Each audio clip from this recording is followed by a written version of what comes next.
오늘부터는 검사 체계도 상당히 달라지는데요. 코로나 상황 이번엔 전문가와 짚어보도록 하겠습니다. 이형민 연세대 세브란스병원 진단검사과 교수 모셨습니다. 안녕하십니까? 안녕하세요. 확진자 수부터 좀 보면은 오미크론 유행하고부터는 이제 몇 배씩 느니까요. 지금 2만 명대면 다음 주나 다다음 주에는 뭐 4만 명, 5만 명도 될 수 있는 건가요? 예, 그럴 가능성이 있다고 생각을 합니다. 지금 확진자 증가 추세를 보시면은 우리가 이제 1월 25일 날 8,571명이었거든요. 예. 근데 이제 하루 만에 13,000명으로 올라갔다가 다시 이제 지금 일주일 정도 지나니까 어저께 이제 22,000명까지 올라갔습니다. 예. 그래서 거의 한 2배 가까이 지금 증가를 하고 있는데요. 지금 문제는 이렇게 지금 완만하게 증가하는 추세가 비교적 검사 건수가 적은 연휴 기간 동안에 계속적으로 이루어졌거든요. 그랬죠. 그리고 또 이제 중요한 거는 이번 연휴 기간이 지난 그 설 명절에 비해서는 훨씬 더 이동량이 많았었습니다. 그래서 지금 현재 이번에 설 명절에 이동한 전체 인구를 2,877만 명 정도로 예상을 하고 있는데요. 왔다 갔다 하는 걸 빼더라도 대략 한 1,400~500만 명 정도 이동을 한 거기 때문에 접촉이 굉장히 많았을 거거든요. 그러면 지금 이런 상황에서의 이런 대규모 접촉은 분명히 코로나19 확산에 영향을 줬을 가능성이 많고 예. 말씀하셨던 것처럼 다음 주가 되면은 지금보다 훨씬 더 많은 숫자의 확진자가 나올 가능성이 높다고 생각을 합니다. 네. 이제 또 검사 체계도 달라지지 않습니까? 일반 시민의 경우에는 선별진료소를 가면 신속 항원 검사라는 걸 받는 거죠. 예, 맞습니다. 이제 60세 이제 미만인 경우하고 그다음에 이제 증상이 이렇게 명확하지 않은 경우, 그다음에 이제 역학적 연관관계가 없는 경우, 이런 경우에는 선별검사소를 가더라도 신속항원검사, 그것도 이제 자가진단 형태의 신속항원검사를 먼저 받게 됩니다. 그래서 이 검사를 시행을 받게 되는데 문제는 이제 이 검사의 특성이나 이런 것들이 조금 문제가 있다 보니까 이 신속항원검사를 받았을 때 생기는 여러 가지의 위험성이나 위항성에 대한 어떤 몇 가지 지금 보완책들이 필요한 상황이거든요. 근데 지금 예. 그런 부분들이 되어 있지 않기 때문에 좀 주의가 필요하다고 생각이 됩니다. 예. 그러니까 60세 이하 같은 경우에는 일반 병의원 지정된 곳에 가서 신속항원 검사를 받는 게 이제 원칙인데 비용은 이제 5,000원 정도 내게 본인 이제 부담이 있는 거고요. 그리고 60세 이상 같은 경우는 어떤 건가요? 뭐 병의원을 가도 되는 건가요? 아니면 선별 진료소만 가야 되는 둘 건가요? 다 가능한데요. 둘다 되는 지금 건가요? 지금 화면에 보시는 것처럼 일단 PCR 검사가 원하는 모든 사람이 이제 받을 수는 없습니다. 그 이유가 워낙 이제 환자가 늘어나면 확진자가 늘어나게 되면 PCR 검사 용량이 부족할 수가 있기 때문에 예. 고위험군 위주로 PCR 검사를 집중하기 위해서거든요. 그래서 거기에 해당되는 고위험군이 보시는 것처럼 이제 60세 이상의 고령층, 역학적 연관이 있는 사람들, 그다음에 의사의 소견서가 있는 경우, 신속항원 검사 양성, 그다음에 요양병원 등의 취약시설 종사하시는 분들의 경우에 있어서는 보건소, 선별진료소 등에서 이제 PCR을 받으실 수가 예. 있는데요. 그 외의 경우는 전부 다 이제 신속항원 검사를 받게 됩니다. 근데 이제 이 신속항원 검사도 크게 둘로 나뉘게 되는데요. 증상이 있는 분들 같은 경우에는 이제 우리가 호흡기 전담 클리닉이라고 부르는 곳이나 또는 지금 현재 코로나19 이 진료 체계에 참여하기로 한 병의원들을 방문을 하셔서 이러한 보건의료인이 채취한 검체를 갖고 신속항원 검사를 받게 됩니다. 예. 하지만 그렇지 않은 경우에 있어서는 저희가 선별진료소를 방문을 해서 자가진단 형태의 신속항원 검사를 받게 되거든요. 그래서 이게 신속항원 검사를 똑같이 받더라도 검체를 어떤 거를 쓰느냐에 따라서 민감도가 한 20% 정도 차이가 날 수가 있거든요. 그러니까 그 검체에 따라서 다를 수 있다는 게 일반인이 그냥 하면은 왜 문제가 되는 건가요? 일반인이 하는 게 저희가 이제 코로나19 검사를 예. 하는데 표준으로 쓰고 있는 검체가 이제 비인두 검체입니다. 그렇죠. 저 깊숙이 찔러 넣어서 채취하는 예. 검체인데 이거를 일반인이 하게 되면 본인이 그렇게까지 넣을 수가 없거든요. 그러다 보니까 이제 코 앞쪽에서 검체를 채취하게 되고 예. 그렇게 되면 바이러스가 들어있는 세포가 적게 묻어나올 가능성이 많기 때문에 네. 그런 경우에는 민감도가 좀 감소하는 걸로 되어 있습니다. 그래서 그 그렇군요. 차이가 꽤 크군요. 예, 맞습니다. 결과 차이가. 예. 그러니까 일반 시민 같은 경우에는 선별진료소에 가서 신속항원 검사를 받거나 아니면 병의원에 가서 5,000원 진료비를 내고 네. 신속항원 검사를 받거나 이 중에서 이제 불안한 경우에 선택을 해서 검사를 받게 되는 건데 이게 의료진이 해주더라도 위음성이 나올, 그러니까 양성인데 실제로는 음성이 나올 가능성도 있는 겁니까? 예, 있습니다. 왜냐하면 이제 저희가 보통 아주 극단적으로 이 PCR과 신속항 검사를 비교를 했을 때, 극단적이라기보다 일반적으로 비교를 했을 때 어떤 식으로 보시면 되냐면은 PCR은 바이러스가 수십 개에서 수백 개 정도 있어도 찾아낼 수가 있지만 양성이 나오지만 신속항 검사는 적어도 100만 개에서 1000만 개 정도의 바이러스가 있어야 양성이 나오거든요. 예. 그래서 워낙 그 바이러스의 양이 많아야지만 신속항 검사는 양성이 나오기 때문에 그런 바이러스 배출량이 많은 기간에는 신속항원 검사도 대략 한 70에서 한 90% 정도의 민감도를 보여줍니다. 그리고 이런 바이러스가 많이 배출되는 시기는 어떤 시기냐?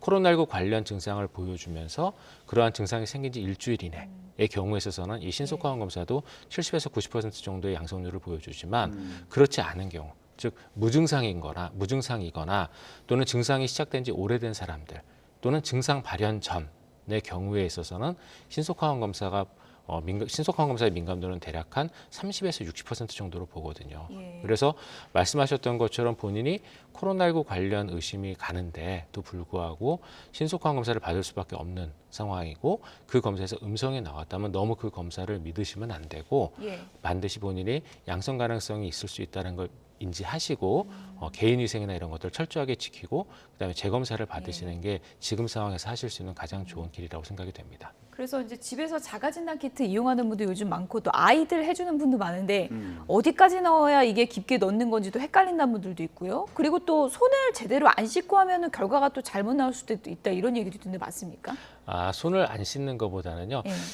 일단 요 신속항원 검사라는 거는 저희가 이제 아주 정교하게 만들어진 검사 키트는 아니거든요. 예. 그러다 보니까 이제 여러 가지 영향을 받는데 그 중에서 이제 유튜브 같은 데 보시면 어떤 것들이 있냐면은 콜라나 음료수 같은 게 튀는 경우에 신속항원 검사가 위양성이 나오는 동영상이 되게 많이 올라와 그런가요? 있습니다. 예, 콜라가 튀어도 양성이 나와요? 예, 맞습니다. 그래서 그런 것들이 있는 경우에 이제 위양성이 나올 수가 있고 또 한 가지 이거는 지금 중요한 문제인데 이 신속항원 검사는 너무 낮은 온도나 너무 높은 온도에 노출이 돼도 위양성과 위음성이 나옵니다. 그래서 그래서 지금 현재 이제 임시선별진료소 같은 경우는 최근에 워낙 춥기 때문에 예. 기온이 이제 영하이지 않습니까? 예. 그런 경우는 위양성이 나올 가능성이 많고요.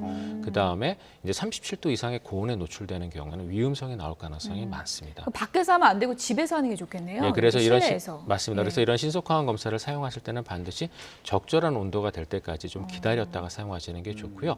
그런 것들을 보여주는 게 지금 최근에 신속항원 검사 이용해서도 지금 보면은 신속항원 검사의 양성률이 PCR에 비해서 굉장히 지금 낮게 나오고 예. 있거든요. 한 10분의 1 정도는 낮게 나오고 있는데 그런 것들은 이제 말씀드렸던 것처럼 신속항원 검사의 이제 민감도가 떨어지는 하나의 증거이기도 하고 또 한 가지는 저희가 신속항원 검사 84,000건 중에 687건의 양성이 나와서 0.8% 정도 양성률을 보여주었는데요.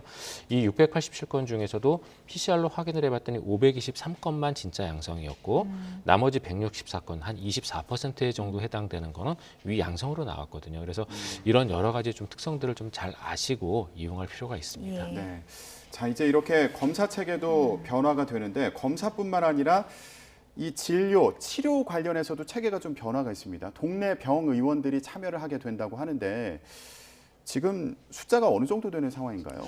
지금 동네 병의원들이 일부 참여를 하는데 그렇게 지금 숫자가 많지는 않습니다. 많지는 않고 일단 호흡기 클리닉은 391곳이고요. 예. 네, 말씀하셨던 동네 병의원 같은 경우에는 이제 343곳에서 이제 코로나 검사를 하게 되어 있습니다. 전국에서 그런 예, 거죠? 맞습니다. 그래서 아직은 많지가 않은데 이제 그 이유는 여러 가지가 있겠지만 우리나라의 동네 의원들은 사실은 이제 감염 관리나 이런 부분들에서 좀 취약한 측면들이 있거든요. 지금 현재 이런 코로나19 관련 진단에서 그동안 가장 걱정했던 부분이 확진자가 해당 의료기관을 방문했을 때 노출되는 어떤 의료진의 감염이라던가 또는 다른 질환으로 이러한 동네 병의원들을 방문하신 분들이 감염되는 것들에 대한 우려가 상당히 있었습니다. 예. 그런데 이런 것들에 대한 감염 관리 측면에서의 시설이라던가 또는 여러 가지 교육 또는 보호장구의 착용 등에서 분명히 동네 병 의원들은 좀 부족한 측면들이 있거든요. 예. 그래서 만약에 이러한 것들이 명확하게 되어 있지 않은 상황에서 예. 너무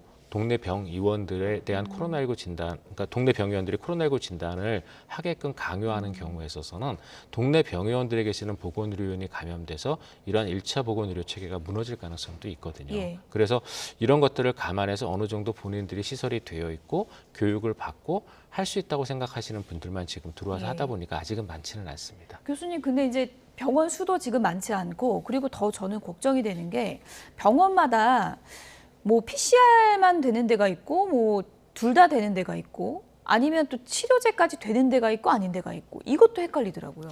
예, 맞습니다. 그래서 이게 좀 이렇게 쭉 다 연결돼서 한 곳에서 해결이 되면 사실은 환자 입장에서는 제일 예. 좋거든요. 그래야지 되는데 안 그러다 보니까 이제 말씀하셨던 것처럼 진단을 받고 치료를 받고 하는 데가 다를 수도 있고, 그다음에 검사를 본인이 받을 수 있는 것도 만약에 의사소견서가 있으면 또 PCR을 받을 수가 있거든요. 예. 그런 경우에 또 다른 기관을 방문해야 되는 불편함도 있고, 그래서 이런 부분들에 있어서는 저희가 이러한 의료 체계들을 다시 한번 더 재정비하고 이런 것들이 일관적으로 이루어질 수 있게 편하게 이루어질 수 있도록 할 필요가 있습니다. 예.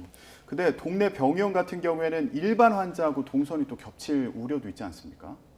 예, 맞습니다. 그래서 지금 정부 당국에서는 동네 병원들, 이러한 코로나19 진료에 참여하는 병원들의 경우에 있어서는 시간을 좀 나눠서 일반 의료진하고 코로나19 의심 증상이 있는 사람들이랑 좀 이렇게 구분이 되게 한다던가 동선을 분리시킨다던가 하는 이제 방법들을 얘기를 하고 있는데 사실 이게 쉽지는 않습니다. 왜냐하면은 우리가 지금까지 코로나19에 대한 대응이 굉장히 어려웠던 이유가 코로나19 증상이 딱히 정해져 있는 게 아니거든요. 예. 코로나19 증상은 그냥 지금 흔히 도는 감기 증상입니다. 감기 증상이기 때문에 이거를 명확하게 구분하기 어려운 상황에서 그런 감기 증상인 사람들은 전부 다 몇 시부터 몇 시까지 오라라고 했을 때 과연 이게 얼마나 실효성이 있을지를 알 수가 없거든요. 그리고 동네 병의원들 중에서 특히 이런 환자들을 따로 볼 수 있는 입구가 있다거나 또 동선이 분리된다거나 하는 곳들도 거의 없기 때문에 예. 사실 쉽지 않은 문제입니다. 그러니까요. 또 일반 환자들도 꺼릴 수밖에 없을 것 같고요.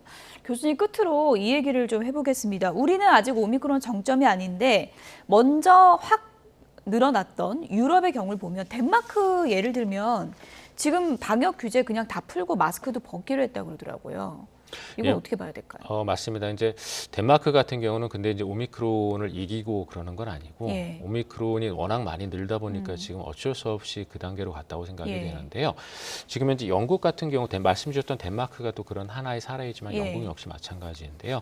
영국 같은 경우에 어제 오미크론으로 인해서 사망하신 분이 534명입니다. 그리고 영국의 사망자 숫자는 어떤 특징이 있냐면은 코로나19 진단받고 28일 이내에 돌아가신 분만 이 안에 예. 넣거든요. 그러다 보니까 그 이후에 돌아가신 분들은 빠지는 걸 고려를 해보게 되면은 이거보다 더 많은 분들이 사망했을 수도 있습니다.